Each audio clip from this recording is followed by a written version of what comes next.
பாண்டி விளையாட்டு. இதன் ஆசிரியர் அசோகமித்ரன். அவன் ஏறிய பேசஞ்சர் வண்டி திருவாரூர் ஜங்ஷனை அடைய 12 மணி ஆயிற்று. ரயிலில் போகக்கூடிய பல ஊர்களுக்கிடையில் அந்த நாளில் பஸ் வசதி கிடையாது. போலகத்திலிருந்து தஞ்சாவூருக்கு போக வேண்டுமென்றால் மாயவரம் போய் இன்னொரு ரயில் ஏற வேண்டும், அல்லது திருவாரூர் சென்று வேறொரு ரயில் பிடித்து தஞ்சாவூரை அடைய வேண்டும். காலை ரயிலை விட்டால் மீண்டும் மாலையிலையும் நள்ளிரவிலும் தான் மாயவரத்திலிருந்து வண்டிகள் கிடைக்கும். அதனால் அவன் திருவாரூரை தான் தேர்ந்தெடுக்க வேண்டியிருந்தது. அவனுக்கு அதிகம் பரிச்சயம் இல்லாத பிரதேசத்தில் அவனுடைய 15வது வயதில் இப்படி தன்னந்தனியாக திட்டமிட வேண்டியிருந்தது அவனுக்கு பயமாகவும் இருந்தது, பெருமையாகவும் இருந்தது. 12 மணிக்கு மே மாத வெயில் வறுத்தெடுப்பது போல காய்ந்து கொண்டிருந்தது. தஞ்சாவூருக்கு ரயில் மாலை 4 மணிக்கு தான். அதுவரை அவன் அந்த ரயில் நிலையத்திலேயே காத்திருக்க வேண்டும். அந்த நாளிலெல்லாம் ரயில் நிலையங்களுமே சிறியதாகத்தான் இருந்தன. ரயில் சிப்பந்திகள் 3-4 பேர்கள் மட்டுமே இருக்கும். நீல சட்டை அணிந்த 1-2 போர்ட்டர்கள் இருப்பார்கள். நிலையத்தில் கூரை உள்ள பகுதியில் 50-60 நபர்கள் கூட மழைக்கோ வெயிலுக்கோ ஒதுங்க முடியாது. ஆனால் ரயில் பாதைகளை கடந்து வேறொரு பிளாட்பாரத்துக்கு போக மட்டும் விமரிசையா படிக்கட்டு இருக்கும். வெயில் தண்டவாளங்களின் மேல் பகுதி கண் கூச வைக்கும். ஒளி கோடாக தெரிந்தன. முதலிலிருந்தே அவை இணைக்கோடுகளாக தென்படவில்லை. ஒன்றுக்கொன்று நெருங்கி வந்தபடி எங்கோ கண்ணுக்கெட்டாத தூரத்தில் சேர்ந்துவிடும் என்ற எண்ணத்தை தரும்படிதான் இருந்தன. பூமியை தழுவியிருக்கும் காற்று பகுதி வெயிலில் நிலை கொள்ளாது தத்தளித்து கொண்டிருந்தது. ரயில் பாதையோடு நடந்தே தஞ்சாவூர் போய்விடலாமா என்று கூட ஒரு கணம் யோசனை மின்னி மறைந்தது. போலகத்தில் அவன் ஒரு வீட்டில் விருந்தாளி போல, தஞ்சாவூரில் ஒரு வீட்டில் அவனுடைய அப்பா விருந்தாளி. அவர்கள் வசித்து வந்த அயல் பிரதேசத்தில் 1 வருட காலமாக அரசியல் அமளி.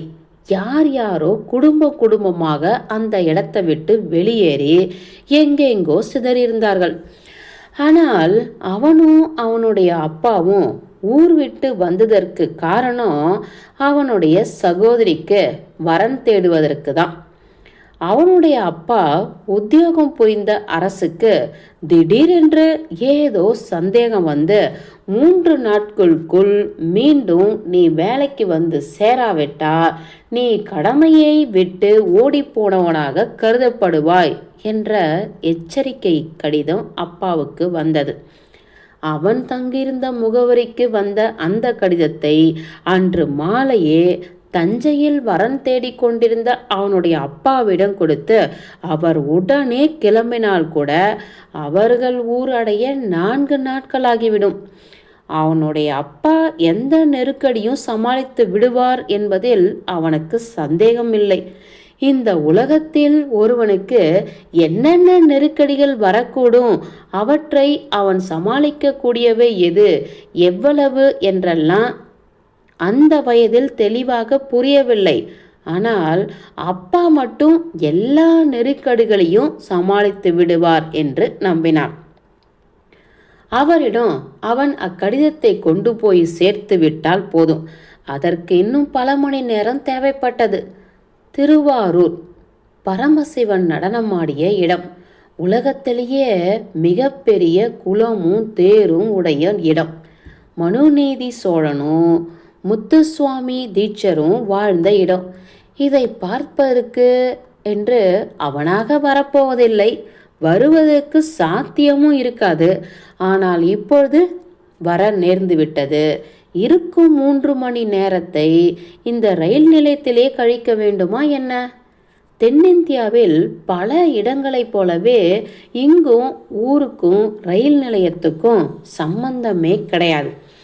ஏன் தான் இப்படி ரயில் நிலைய எங்கோ அமைக்கிறார்கள் என்று தெரியவில்லை. 1 மணி நேர ரயில் பயணத்துக்கு ரயிலடி போகவும் 1 மணி நேரம் தேவைப்படுது போலிருக்கே. புழுதி படிந்த பாதையில் சிறிது நேரம் நடந்துவிட்டு அவன் மீண்டும் ரயிலடிக்கே திரும்பி வந்துவிட்டான். கோயிலும் குளமும் தேரும் இன்னொரு சந்தர்ப்பத்துக்காக காத்திருக்க வேண்டும். பிளாட்பாரத்தில் அடுக்கி வைக்கப்பட்டிருந்த சரக்கு மூட்டைகளில் ஒன்று தனியாக விடப்பட்டிருந்தது. அதன் மீது ஏறி உட்கார்ந்து கொண்டான். முந்தைய வருடம் இதே மாதத்தில் அவன் என்ன செய்து கொண்டிருந்தான்? அவன் ஊரில் 10வது வகுப்பை தான் பள்ளி இறுதியாக வைத்திருந்தார்கள். இறுதி பரீட்சை எழுதிவிட்டு முடிவுகளுக்காக காத்திருந்தான். அவனுடைய ஊரில் மே மாத காலைகள் குரூர மனமுடையவனுக்கு கூட மென்மையான எண்ணங்களை உண்டு பண்ணும். வயதான மரங்கள் கூட உற்சாகமாக சலசலக்கும். வழக்கமான காக்கை குருவிகளோடு கிளிகளும் வந்து சேரும். காக்கைகளாலும் கழுகுகளாலும் அவற்றுக்குள் ஆபத்து தான். ஆனால் அதை பொருட்படுத்தாதபடி அவன் படுக்கை அருகில் இருந்த ஜன்னலின் கதவின் மீது வந்து உட்கார்ந்து கொள்ளும் கிளி. கிளி அவனுக்கு பிடித்தமானவர்கள் எல்லோரும் கிளிகள்தான். அவனுடைய முதல் கிளி மங்களம். மங்களம் திருவாரூரில் தானே இருப்பதாக சொன்னார்கள்.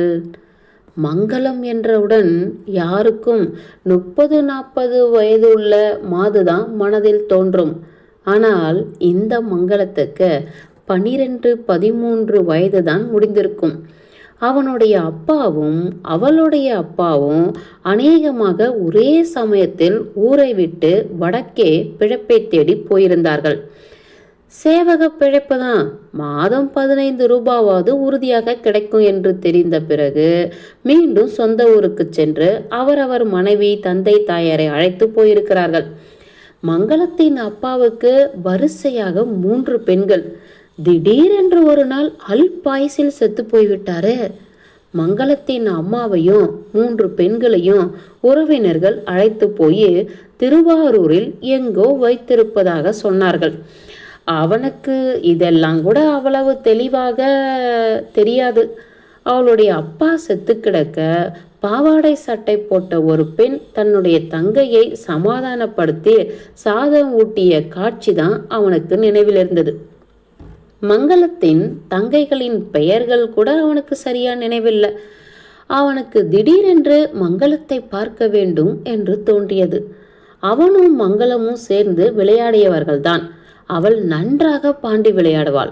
அதிலும் ஏரோப்ளேன் பாண்டியாட்டத்தில் அவளை மிஞ்சவே முடியாது. ஒரு முறை சில்லை போட ஆரம்பித்தால் அத்தனை ஆட்டத்தையும் முடித்து கண்ணை மூடியபடி ஐ எம் அவுட் என்று கேட்டபடி எல்லா கோட்டையும் மிதியாதபடி பாண்டியின் எல்லா கட்டங்களையும் தன்னுடையதாக்கி கொள்வாள். அவளை விட அவன் பெரியவன் என்றாலும் திரும்ப திரும்ப தோற்றுவிட்டு இனிமே உன்னோட விளையாட மாட்டேன் போ என்று கோபித்து கொண்டும் போய்விடுவான். அன்றிலிருந்து அவள் அவனிடம் மட்டும் தோற்று போவாள். முதலில் அது அவனுக்கு மகிழ்ச்சி அளித்தது. ஆனால் போக போக அதுவும் சோர்வு தந்தது. மங்களத்தின் கையை பிடித்து கொண்டு இனிமே கோச்சிக்க மாட்டேன் மங்களம், நீ தான் நல்லா ஆடுறையே, நீயே ஜெயிச்சிக்கோ என்றான். அவனை விட முகத்தை நீளமாக வைத்துக்கொண்டு நான் என்னடா பண்றது, உன்னோட ஆடினா தோக்கத்தான் முடிகிறது என்று அவள் சொன்னாள். அது பொய். ஆனால் அவளுக்கு அதுதான் நிஜமாக இருக்க வேண்டும் என்று அவன் கண்டு கொண்டான். அவ்வளவு சிறிய வயதில் கூட நிஜம் எது பொய் எது என்று அவளுக்கு தெரிந்திருந்தது. கோயில் மூடியிருந்தது. 4 மணிக்கு தான் திறப்பார்கள். ஆனால் அதுவரை காத்திருக்க முடியாது. வடக்கே இருந்து தமிழ்நாட்டுக்கு வருபவர்கள் எல்லோருக்கும் கோயில்கள் மூடியிருக்கும் நேரம் பற்றி அதிகமாக தெரியாது. அவனே பல முறை அவனுடைய பெற்றோருடன் மூடிய கோயில்கள் திறப்பதற்காக காத்து நின்றிருக்கிறான். இன்று அவன் வசம் இருக்கும் சிறிய நேரத்தில் மங்களம் எங்காவது கண்ணில் படுவாளா என்றுதான் பார்க்க இயலும். எப்படி? முகவரி எதுவும் இல்லாமல் திருவாரூரில் ஒரு விதவையும் அவளுடைய 3 பெண்களையும் தேடுவது? அவனுக்கு அவர்கள் முகம் கூட சரியாக நினைவில் இல்லை. ஏதோ நடந்தது ஞாபகத்தில் இருக்கிறது. முகங்கள் கலைந்து விடுகின்றன. அவன் கமலாலயத்தை ஒட்டியிருந்த வீடுகளில் பார்த்தபடி சென்றான். யாரும் பெரிய வசதி படைத்தவர்கள் இல்லை.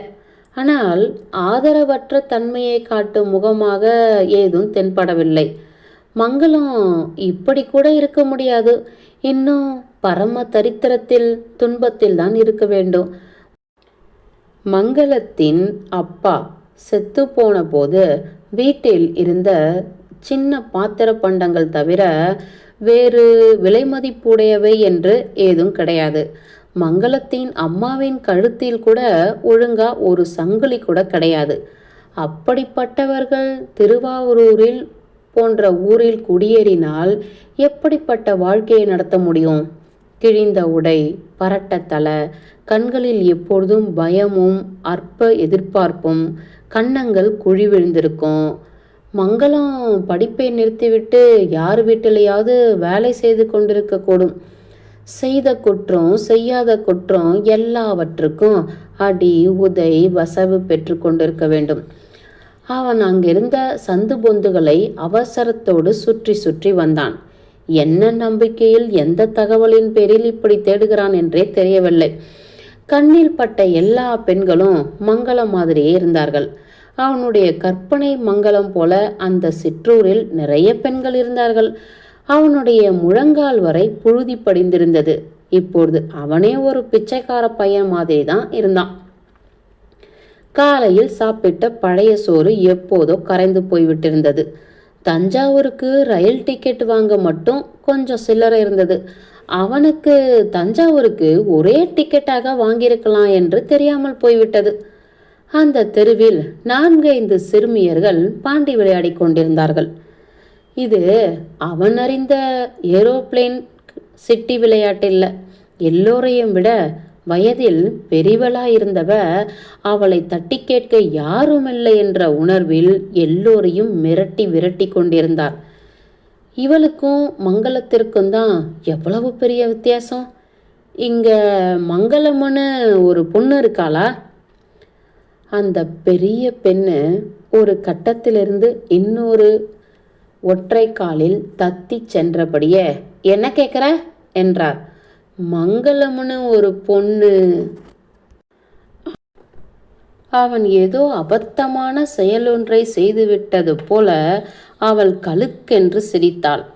அவள் சிரிப்பதைக் கண்டு இதர பெண்களும் சிரிக்க ஆரம்பித்தார்கள். சிரிப்பை அடக்க முடியாதபடி மாறி மாறி வெடித்து சிரித்து கொண்டிருந்தார்கள். அவனுக்கு அழுகை வந்துவிடும் போல் இருந்தது. அவன் இருந்த ஊரில் பெண்கள் இவ்வளவு பொல்லாதவர்களாக இருக்க மாட்டார்கள். இப்படி நடுத்தெருவில் பாண்டியாட விளையாட மாட்டார்கள். யாராவது கேள்வி கேட்ட உடனே அவனை கேலி செய்ய தொடங்கிவிட மாட்டார்கள். அவன் அங்கிருந்து நகர்ந்து செல்ல அந்த பெண் கூப்பிட்டாள். டே பையா, ஏ பையா, என்னடா கேட்ட? பதில் சொல்றதுக்கு முன்னாடியே போயிடுறிய. அவன் நின்றான். மங்களம்னு இந்த தெருவில் ஒரு பொண்ணு இருக்கா. எங்க இருக்கா? பூசணிக்காய் அடுக்கியிருக்கே ஒரு திண்ணை, அந்த வீட்டில் இருக்கா. அவளை அழைச்சிட்டு வரியா? நான் ரொம்ப தூரத்துலேருந்து வந்திருக்கேன். அவளெல்லாம் அழைச்சிட்டு வர முடியாது. ஏன்? ஏன்னா அவளுக்கு கால் இல்லை. கால் இல்லையா? அவளுக்கு ஜுரம் வந்து 2 காலும் நிற்க முடியாதபடி போயிடுச்சான். நீ வேணா அவள் வீட்டுக்கு போய் பாரு. அவள் உட்கார்ந்தபடியே தான் நகருவா. அவன் அந்த வீட்டுக்கு போக அடி எடுத்து வச்சான். வாசப்பக்கம் போகாத, வீட்டுக்காரர் கத்துவார். கொல்லை வழியாக போ. மங்களம் இருக்கிறதே கொல்லை பக்கம்தான். அவன் மங்களத்தை பற்றி கற்பனை செய்து கொண்டிருந்தது எல்லாமே சரியா போயிற்று. அப்பா செத்து போய்விட்டால் எப்படிப்பட்ட ஒரு கஷ்டங்கள் எல்லாம் வந்து விடுகின்றன. பாண்டியாடி யாரையும் தோற்கடிக்கும் கால்களுக்கு கூட இப்படி ஒரு வியாதி வந்து செயலிழந்து விடுகிறதே. இனியும் மங்களத்தை போய் பார்க்க வேண்டுமா என்ன? இருவரின் துக்கம்தான் அதிகமாக இருக்கும். அவனால் அவளுக்கு எந்த உதவியும் செய்யவும் முடியாது. அவளால் எழுந்து வந்து அவனுக்கு ஒரு கிளாஸ் தண்ணீர் கூட கொடுக்க முடியாது. அவனுடைய அப்பாவை அவன் பத்திரமாக பாதுகாக்க வேண்டும். அப்பாவின் வேலைக்கு ஆபத்து வந்திருக்கிறது. அவரை எப்படியும் காப்பாற்றிவிட வேண்டும். அவன் ரயில் நிலையம் நோக்கி வேகமாக நடந்தான். முற்றும்.